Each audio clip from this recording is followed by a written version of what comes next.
যে নারী সবসময় শুধু কোরআন দিয়ে কথা বলে। আব্দুল্লাহ ইবনে মুবারক অনেক বড় মুহাদ্দিস, হজ করে ফিরতেছেন, হঠাৎ দেখেন এক বৃদ্ধা মহিলা, বয়স্ক মহিলা চাদর গায়ে দিয়ে শুয়ে আছে। তো এটা অনেক বড় একটা কনভারসেশন, আমি কনভারসেশনটা আপনাদেরকে শোনাই। উনি কাছে গেলেন, যে সালাম দিলেন, আসসালামু আলাইকুম ওয়া রাহমাতুল্লাহ। সালামের উত্তরে বৃদ্ধা মহিলা স্বাভাবিকভাবে উত্তর না দিয়ে একটা কোরআনের আয়াত তেলাওয়াত করলেন, সালামুন কাওলাম মির রাব্বির রহিম, মানে দয়াময় প্রতিপালক আল্লাহর পক্ষ থেকে তোমার প্রতিও সালাম। এটা একটা কোরআনের আয়াত, কিন্তু এটা দিয়ে উত্তর হয়ে যায় সালামের। কি বলেন? আচ্ছা কেন? এবার আব্দুল্লাহ ইবনে মুবারক জিজ্ঞেস করলেন, মাযা তাসনাঈনা ফি হাযাল মাকান, এখানে কি করেন আপনি? কি করতেছেন একা একা?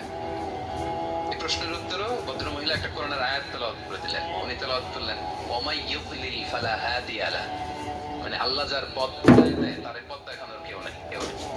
মানে বুঝাইতে চাইলেন আমি পথ হারাই ফেলছি। কি বুঝাইতে চাইলেন? পথ হারাই ফেলছি, মানে উনি এমন ভাবে কোরআনের আয়াত চুজ করে যাতে উত্তর হয়ে যায়। তো এবার উনি জিজ্ঞেস করলেন, আইনা তুরিদিন, পথ হারাই ফেলছেন তো বুঝলাম, আয়াত থেকে এটা বুঝলাম, আপনি কোথায় যাচ্ছেন, ডেস্টিনেশন কোথায়? উনি আবার একটা আয়াত তেলাওয়াত করলেন, সুবহানাল্লাযী আসরা বিআবদিহি লাইলাম মিনাল মাসজিদিল হারামি ইলাল মাসজিদিল আকসা। রাসূল সাল্লাল্লাহু আলাইহি ওয়াসাল্লাম মেরাজের আগে যে ইসরা হয়েছিল, মসজিদুল হারাম থেকে মসজিদুল আকসা রাসূল সাল্লাল্লাহু আলাইহি ওয়াসাল্লাম এটা তেলাওয়াত করলেন। তো বুঝাতে চাইলেন আমি আপনার মতো হজে আসছিলাম মসজিদুল হারামে, আর যাচ্ছি মসজিদুল আকসা, মানে ফিলিস্তিন আমার বাড়ি। মসজিদুল আকসা কোন দেশে? ফিলিস্তিনে। আয়াত এমন ভাবে উনি পিক করেন যাতে করে উত্তর হয়ে যায়। বুঝাতে চাইলেন আমিও হজ করতে এসেছিলাম, যাচ্ছি কোথায়? ফিলিস্তিন, মসজিদুল আকসা যে দেশে আছে। উনিও বুঝে গেলেন যে তাহলে আপনি মসজিদুল আকসা যাচ্ছেন। এবার জিজ্ঞেস করলেন, আচ্ছা শিহাদাল মাকান, তো এখানে একা একা করে আছেন কয়দিন?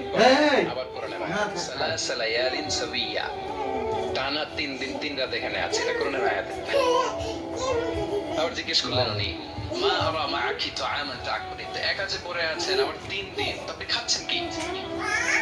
বেঁচে আছেন কি আপনি? কথা বলে আবার পড়লেন, তুইমুনি ওয়া ইউসকি, ইব্রাহিম আলাইহিস সালামের কথা, ওই আল্লাহ তাআলাই আমাকে খাওয়ায়, আল্লাহই আমাকে পান করে। আল্লাহ তাআলা ব্যবস্থা করেছেন আমার। এইবার উনি অবাক হচ্ছেন, আমি এত বড় মুহাদ্দিস আব্দুল্লাহ ইবনে মুবারক ইমাম বুখারীর উস্তাদ, আমি স্বাভাবিকভাবে কথা বলি আর যাই প্রশ্ন করি একটা আয়াত তেলাওয়াত করে দেন আর ওটা দিয়ে উত্তর হয়ে যায়। কি মহিলার সন্ধান পেলাম? তো উনি বলতেছে, ফাবি আইয়ি শাইইন তাতাওয়াদ্দাইন, 3 দিন যে এখানে আছেন মরুভূমির বালুর মধ্যে ওযু করেন কিভাবে? উনি আবার একটা আয়াত তেলাওয়াত করলেন, ফাইন লাম তাজিদু মাআন ফাতায়াম্মামু সাঈদান তাইয়িবা। আল্লাহ আয়াত বলেছেন যদি তোমরা পানি না পাও পবিত্র মাটি দিয়ে তায়াম্মুম করে নিও। তো বুঝাতে চাইলেন পানি নাই তো কি হয়েছে, বালু তো চাই তায়াম্মুম করে নাও। সরি, আল্লাহু আকবার। এবার উনি বললেন, ইন্না মাইয়া তুআমান আলা তাকুলিন, আমার ব্যাগে তো কিছু খাবার আছে, আপনি কিছু খাবেন? আবার কোরআনের আয়াত, সুম্মা আতিম্মুস সিয়ামা ইলাল লাইল, আল্লাহ এক আয়াতে বলেছেন তোমরা রোজা ফজর থেকে শুরু করে সন্ধ্যা পর্যন্ত পূর্ণ করো। তো বুঝালেন আমি রোজা রাখছি। কি বুঝালেন? রোজা রেখেছি। এবার উনি একটু মাসালা খাটাইতে চাইলেন, ভাবলেন যে বুড়ি তুমি আমার সাথে শুধু কোরআন দিয়ে উত্তর দিচ্ছ, দাঁড়াও তোমাকে আমি আটকে দিচ্ছি। উনি মাসালা খাটাইলেন যে ফাকুলতু লাহা লাইসা হাযা শাহরু রমাদান, রোজা রাখছেন মানে এটা তো রমজান মাস না, হজ করে ফিরতেছি আমরা জিলহজ মাসের শেষের দিক, কিসের রোজা? ওই মহিলা আবার একটা আয়াত তেলাওয়াত করলেন যে ওমান তাতাওয়া খায়রান ফাইনাল্লাহা শাকিরুন আলিম, আমি রমজানের ফরজ রোজা তো রাখিনি, এখন আমি নফল রোজা রেখেছি। আয়াতের অর্থ হচ্ছে তোমরা নফল যা করো এগুলো প্রতিদান আল্লাহ তোমাদের বুঝিয়ে দেবে। রমজান না ঠিক আছে জিলহজ, কিন্তু আমি কি রোজা রেখেছি? নফল রোজা। এইবার উনি ধরছেন মাসালা, এবার বলতেছে উবি হালানা ইফতার ফিস সাফার, সফরে তো রোজা ভাঙা যায়, রোজা তো ভাঙা যায়, খান একটু। এবার উনি কোরআন থেকে আবার তেলাওয়াত করলেন, ওয়া আনতা সুমু খায়রুল লাকুম ইন কুনতুম তা'লামুন, আল্লাহ যে আয়াতে বলেছেন যে সফরের রোজা ভাঙা জায়েজ আছে, ওই আয়াতের শেষে আবার আল্লাহ বলেছেন যদি রাখো সব বেশি পাও। কেউ অসুস্থ হলে রোজা ভাঙবে, সফরের রোজা ভাঙবে। এই আয়াতের শেষে হচ্ছে ওয়া আনতা সুমু খায়রুল লাকুম ইন কুনতুম তা'লামুন, তবে রোজা যদি রাখো এটা ভালো যদি তোমরা বুঝতে। এবার উনি আর যাবে কোথায়? দিশেহারা হয়ে এবার জিজ্ঞেস করে ফেলছে, লিমাদা লা তুকাল্লিমিনি মিসলা মা উকাল্লিমুকি, আচ্ছা মা এবার বলেন আমি আপনার সাথে যেভাবে কথা বলি আপনি এইভাবে কথা বলেন না কেন? কিছু জিজ্ঞেস করলে কোরআনের আয়াত বলেন কেন? আমি কথা বলতেছি আপনি আমার সাথে এভাবে কথা বলেন, কিছু জিজ্ঞেস করলে কোরআনের আয়াত কেন? এটার উত্তর উনি আরেকটা কোরআনের আয়াত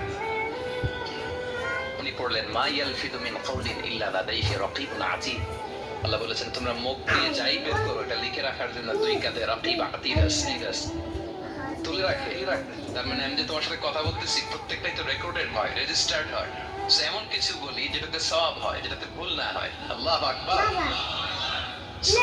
কি নারী ছিল কেমন নারী তিনি ছিলেন কি ঘটনাটা শুনবেন হ্যাঁ শেষ করবো ঘটনাটা আচ্ছা উনি অবাক হলেন কি মহিলা এরকম মহিষী নারীও পৃথিবীতে আছে তিনি বললেন ঠিক আছে মা আপনি যেহেতু অফারে দিচ্ছেন আমার উটটাকে আমি নিয়ে আসি আল্লাহকে আহমিলুকে আলা ফাতুদরিকিল কাফিলা আমার উটটা নিয়ে আসি উটে বসেন আমি আপনাকে এগিয়ে দিয়ে কাফেলাকে যুক্ত করে দেই আপনি কি রাজি আমার উটে বসবেন আবার করে রায় ওমা তাফআলু মিন খাইরিন ফাইনাল্লাহা বিহি আলিম তোমরা যত ভালো কাজ করো আল্লাহ সেটা জানেন মানে তোমার এই ভালো কাজ আল্লাহ জানেন আল্লাহ এর প্রতিদান দিবেন কলা ফানাফতু নাফাতি আমি উট বসালাম এবং বললাম ওঠেন উনি যখন উঠতেছেন আমি এভাবে তাকায় আছি আমি যে তাকায় আছি উনি একটা আয়াত তেলাওয়াত করলেন যে কুল্লিল মুমিনিনা ইয়াগুদ্দু মিন আবসারিহিম এর অর্থ হচ্ছে নবী হে মুমিনদেরকে বলুন তারা যেন পরনারী দিকে তাকায় না থাকে চোখ যেন নিচে রাখে তারা যেন চোখ অবনমিত করে মানে বুঝাতে চাইলেন যে আমি তো বেগানা নারী পরনারী তা আমি উঠতেছি আপনি তাকায় সেও তো তাকায় আছে বৃদ্ধা মহিলা উঠতে যদি কষ্ট হয় পড়ে যায় উনি যখন দেখতেছেন তাকে আসলে উনি বলতেছেন কুল্লিল মুমিনিনা ইয়াগুদ্দু মিন আবসারিহিম নবী হে বলুন বিশ্বাসীদের তারা যেন চোখ নিচের দিকে করে রাখে উনি লজ্জা পেয়ে গেলেন ফাগাদাতু বাসারি আমি লজ্জায় চোখ নামালাম এরপর আমি বললাম ইরকাবি ওকদ আফালতু নাফাতে উঠেন আমি এবার ওটা রশি ধরে টানতে আরম্ভ করলেন ভদ্র মহিলা উঠেই আবার কোরআনের আয়াত বললেন যেটা আমরা গাড়িতে বা কোনো বাহনে উঠলে করে তিনি পড়তে আরম্ভ করলেন সুবহানাল্লাযী সাখখারা লানা হাযা ওয়া মা কুন্না লাহু মুকরিনিন ওয়া ইন্না ইলা রাব্বিনা লামুনকালিবুন প্রশংসা সেই আল্লাহ যে আল্লাহ এই বাহনকে আমাদের জন্য বশীভূত করে দিয়েছেন তিনি বশীভূত না করলে আমরা তো এটাকে বশীভূত করতে পারতাম না আপনারা যখন গাড়ি স্টার্ট দিবেন এই দোয়াটা পড়েন তো আপনারা গাড়ি স্টার্ট দিলে বিমানে উঠলে ঘোড়ায় উঠলে যে কোনো বাহনে উঠলে এটা তুই বললেন আমি এবার উঠলাম ওটের জিমাম ধরে টানতে লাগলাম আর একটু হুই হুই শব্দে উট চালাতে লাগলাম যাতে করে তাড়াতাড়ি যাওয়া যায় মানে কোরআনের আয়াত বললেন ওয়াকসিদ ফি মাশি ওয়াগদুদ মিন সাওতি কোরআনের আয়াত মানে তোমার চলার ক্ষেত্রে মধ্যম পন্থা অবলম্বন করো আর গলার সাউন্ডটা একটু ছোট করো এটা কিন্তু লোকমান হাকিম তার ছেলেকে বলেছিলেন যে বাবা তুমি যখন হাঁটবে মধ্যম পন্থায় হাঁটবে করবে না নয়েজ করবে কণ্ঠটাকে নিচু করবে এই আয়াতটা করে দিলেন আপনি বুঝতে চাইলেন আপনি হাজি মানুষ হজ করে আসছেন এইভাবে যাচ্ছেন কেমন আপনি স্লোলি যান ফাজআলতু আমশি রুয়াইদান ওয়া আতারান্নামু বিশআর এরপর আমি আস্তে আস্তে যেতে লাগলাম আর কবিতা আবৃত্তি করতে লাগলাম আরবদের অভ্যাস ছিল তারা শত লাইন কবিতা মুখস্থ পারত দিনকে দিন মরুভূমিতে চড়তো আর কবিতা পড়তে গেল আমি কবিতা গুনগুন করে কবিতা পড়তেছি আর যাচ্ছি এই মহিলা পেছন থেকে আয়াত তেলাওয়াত করলেন আবার ফাকরাউ মা তায়াসসারা মিনাল কোরআন মানে কোরআনের যেখান দিয়ে সহজ লাগে ওইখান দিয়ে পড়েন কবিতা বললে কি লাভ আপনি কোরআন পড়েন উনি আবার লজ্জা পেয়ে কোরআন পড়তে আরম্ভ করলেন এবার যেতে যে কাফেলা থেকে উনি মিসিং যে ক্যারাভেন থেকে মিসিং ক্যারাভেনের সাথে যুক্ত হলেন জিজ্ঞেস করলেন যে হাদিহিল কাফেলা মান লাকি এই তো আপনার কাফেলা এখানে কে আছে আপনার কেউ আছে আবার কোরআনে আয়াত আল মাল ওয়াল বানুনা জিনাতুল হায়াতিদ দুনিয়া অর্থাৎ সম্পদ সন্তান এগুলো আল্লাহর দেয়া নেয়ামত এটা দিয়ে বুঝাতে চাইলেন না আমার কিছু সন্তানাদি আছে উনি বুঝতে পারলেন ফাআলিতু আন্নাল্লাহ আওলাদা বুঝলাম যে ওনার সন্তান শব্দ দেখে না এবার একটা চান্স পেয়ে গেছে আব্দুল্লাহ ইবনে মুবারক কি পেয়ে গেছে উনি মনে মনে ভাবলেন আমার ছেলেদের নাম কি এটা জিজ্ঞেস করতে তাইলে তোর উত্তর দিতে পারবো না সুন্দর প্রশ্নটা এবার উনি বলতেছে ফাকুলতু লাহা মা আসমাউ আওলাদি মা এবার একটু বলেন তো আপনার ছেলেগুলোর নাম কি জিজ্ঞেস করলেন এটা তো নামটা বলতে ছোট্ট তো কোরআনে পাওয়া যায় না এটা কি ছোট্ট বলতে কোরআনে আছে নাই উনি এবার চান্স দিলেন এবার জিজ্ঞেস করে তার ছেলের নাম এইবার আর উত্তর থাকবে না অনেকক্ষণ আমার সাথে এই প্রশ্ন তো জিজ্ঞেস করতেছে লাহা ওয়া মা আসমাউ আওলাদি আপনার ছেলেদের নাম কি একটু বলেন তো এই প্রশ্নের উত্তর উনি তিনটা আয়াত দেওয়া এতক্ষণ তো একটা এখন কয়টা এখন 3 নম্বর গ্যারেজ চালাইতেছে উনি প্রথম আয়াত তেলাওয়াত করলেন